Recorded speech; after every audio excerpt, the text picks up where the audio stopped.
अस्सलाम वालेकुम। मैं शहजाद चौहान हूँ।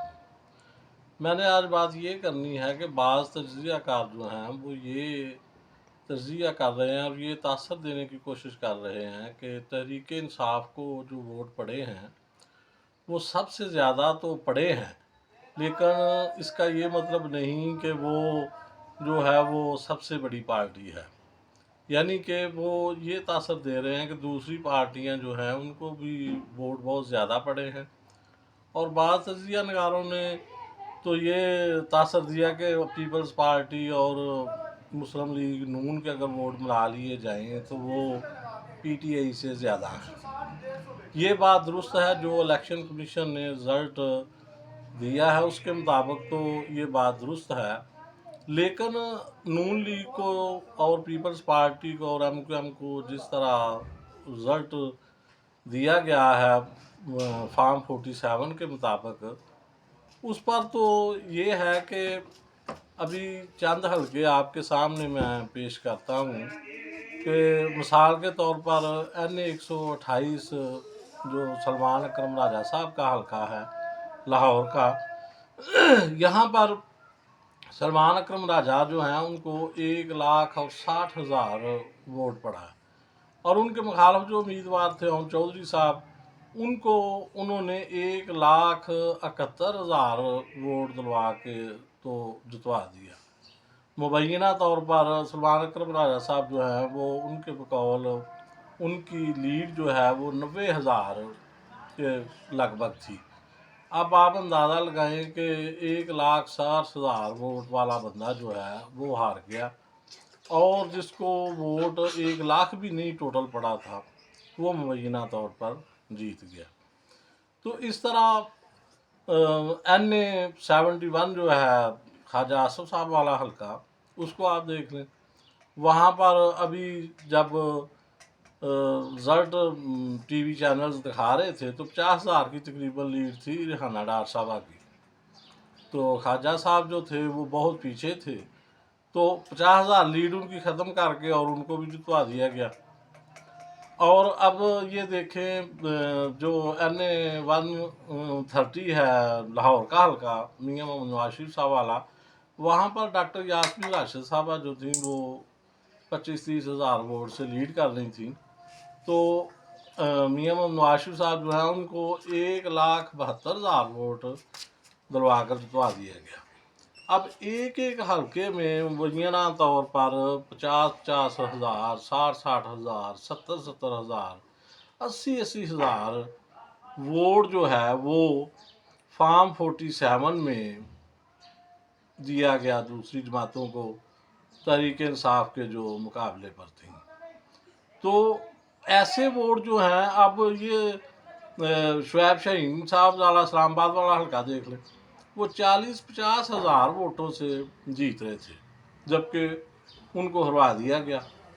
तो एक एक हल्के में जब आपने 50-50, 60-60, 70-70 हज़ार, 80-80 हज़ार वोट मुबैना तौर पर जो है फार्म 47 में देकर तो पीटीआई के उम्मीदवारों को हरवाया है।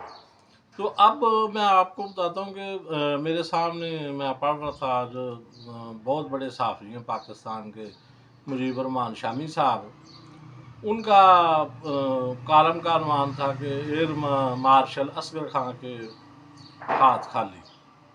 तो उसमें उन्होंने कहा जी पीटीआई को 1,92,00,000 जो है वोट पड़ा है, तो नून लीग को भी 1,40,00,000 पड़ा है और इसी तरह पीपल्स पार्टी को भी 82,00,000 वोट पड़ा है। तो नून लीग के 1,40,00,000 तो जो पड़ा है वो तो फार्म 47 के मुताबिक पड़ा है ना, जर्मन वोट तो इतना नहीं था उनका। तो पीटीआई को जो वोट पड़ा है वो 1,92,00,000 इलेक्शन कमीशन के जो रिज़ल्ट अनाउंस किए हैं उनके मुताबिक, तो वो तो जर्मन वोट था।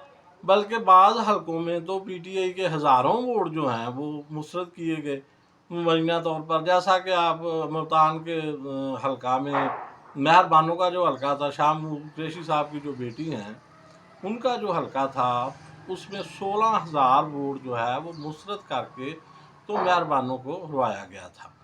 تو اس طرح بعض حلقوں میں ہزاروں ووٹ جو ہیں وہ پی ٹی آئی کے مبینہ طور پر مسرد کیے گئے ہیں.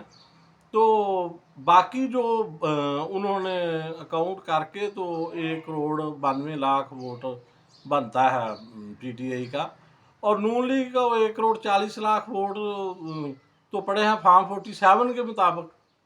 فارم 45 کے مطابق تو اتنے ووٹ نہیں نہ پڑے. تو اس لیے یہ کہنا کہ پیپلز پارٹی کے اور مسلم لیگ کے ووٹ جو ہیں وہ پی ٹی آئی سے ملا کے زیادہ بنتے ہیں، یہ بات حقیقت میں درست نہیں. ہاں البتہ فارم 47 کے مطابق تو ٹھیک ہے کہ ان کے ووٹ زیادہ ہیں، لیکن جو حقیقت ہے جو عوام نے ووٹ دیے ہیں پی ٹی آئی کو، وہ ان دونوں جماعتوں سے بھی زیادہ دیے ہیں. اور کراچی میں آپ دیکھ لیں کہ ایم کیو ایم کو 11 لاکھ اور کچھ ووٹ پڑے ہیں، اور پی ٹی آئی کو 12 لاکھ سے اوپر ووٹ پڑے ہیں. اور 12 لاکھ والی جو پارٹی ہے اس کو ایک سیٹ بھی نہیں ملی، اور 11 لاکھ ووٹ لینے والی پارٹی کو 17 سیٹیں ملی ہیں. تو یہ حالانکہ جو کراچی ہے وہاں پر پچھلے الیکشن میں بھی پی ٹی آئی نے 14 سیٹیں جیتی تھیں. تو اس مرتبہ بھی تجزیہ کار جو ہیں وہ یہ کہہ رہے تھے کہ 10-12 سیٹیں جو ہیں وہ پی ٹی آئی جیت جائے گی کراچی سے، لیکن ایک سیٹ بھی پی ٹی آئی کو نہیں دی گئی. اور اب مخصوص نشستیں جو ہیں ان پر بھی وہ دعویٰ کر رہے ہیں کہ ہمیں دے دی جائیں، ایم کیو ایم والے، پیپلز پارٹی والے اور نون لیگ والے. حالانکہ یہ آئین اور قانون کے خلاف بات ہے کہ کوئی پارٹی جو ہے وہ اپنی جو ان کا حصہ بنتا ہے جنرل نشستوں کے حساب سے وہ مخصوص نشستیں اور اقلیتی نشستیں لے چکے ہیں، لیکن اس کے علاوہ دوسری پارٹی کی بھی ہمیں دے دو جی. 2013 میں جب ایم کیو ایم جو ہے وہ دباؤ کا شکار تھی، اس کے خلاف مختلف قسم کی کارروائیاں جاری تھیں، تو اس وقت خالد مقبول صدیقی نے کہا تھا جی ہمارے حالات جو ہیں وہ اس وقت خراب ہیں، تو یہ دوسری پارٹیاں ہمارا مینڈٹ چرانے کے لیے کراچی میں آ رہی ہیں، تو ان کو سیاسی گدھ کہا تھا خالد مقبول صدیقی صاحب نے. تو اب جو پی ٹی آئی کی سیٹیں مخصوص نشستیں ہیں وہ لینے کے لیے ایم کیو ایم بھی پیپلز پارٹی اور نون لیگ کے ساتھ شامل ہے. تو سیاسی گدھ کون ہے اس کا فیصلہ عوام خود ہی کریں گے. اللہ حافظ.